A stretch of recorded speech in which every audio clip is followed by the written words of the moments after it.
ఈ haemorrhoids problem, anal haemorrhoids అంటాం. అంటే మనకు యానస్ దగ్గర మొత్తం మనము మల విసర్జన చేసేటప్పుడు ఈ లోపల ఉన్నటువంటి పేగులు ఏదైతే ఈ బ్లడ్ సర్క్యులేషన్ ఉన్నటువంటి బంచులు ఉంటాయో వాటిలో లూజ్ కావడంలో బయటకు వస్తాయి. కొంతమందికి లోపలే ఓపెన్ అవుతాయి, కొంతమంది బయటకు వస్తాయి. లోపల అయితే ఇంటర్నల్ హెమరాయిడ్స్ అంటారు, బయట వస్తే ఎక్స్టర్నల్ హెమరాయిడ్స్, చేతికి తగులుతూ ఉంటాయి. చాలా మంది సఫర్ అవుతుంటారు ఈ ప్రాబ్లంతో. దీనికి రకరకాల మెథడ్స్, అంటే చాలా వరకు దానికి ఏదో కొన్ని జెల్లీలు క్రీములు ఇటువంటి పెట్టుకుంటూ ఉంటారు, కానీ అవి సక్సెస్ రేట్ కొంచెం తక్కువ ఉంటాయి. ఫైనల్గా ఏంటంటే సర్జరీకి వెళ్ళాల్సి ఉంటుంది. సర్జరీకి వెళ్ళి ఏవైతే బయటకు వచ్చే వాటిని కట్ చేసి తీసేయడం జరుగుతుంది. కానీ వాటిని కాకుండా న్యాచురల్ మెథడ్స్ లో తగ్గించుకునేటువంటి మెథడ్స్ ఏమైనా ఉన్నాయని చెప్పి చాలా మంది మిత్రులు మనకు మెసేజ్ పెడుతున్నారు. దానికోసం వాళ్ళ కోసం ఈ వీడియో చేస్తున్నాము. ఈ హెమరాయిడ్స్ తగ్గాలంటే మనకు హోమ్ రెమెడీస్ చాలా ఉన్నాయి. దాంట్లో ఉన్న రకరకాల హోమ్ రెమెడీస్ లో బాగా ఎఫెక్టివ్ పనిచేసే వాటి గురించి నేను చెప్తాను.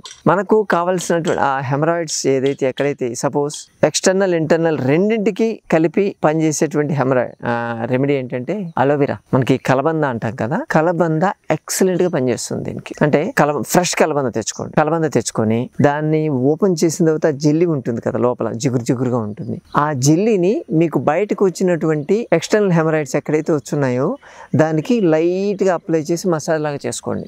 మీరే చేసుకోవచ్చు. అది కొంచెం డ్రై అయిపోయిన తర్వాత మళ్ళీ కడిగేయచ్చు.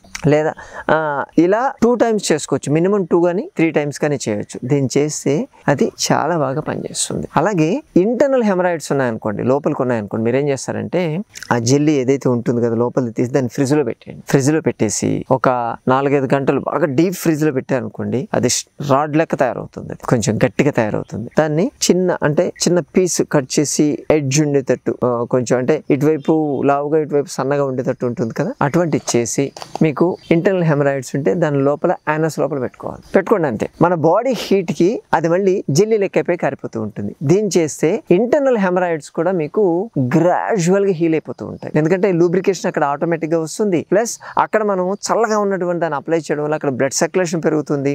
ఉన్నటువంటి ఏదైతే మనకు బ్లీడింగ్ లాంటిది అవుతుందో కంట్రాక్ట్ అయిపోతుంది, అక్కడ కంట్రాక్ట్ కావడం వల్ల ఆగిపోతుంది.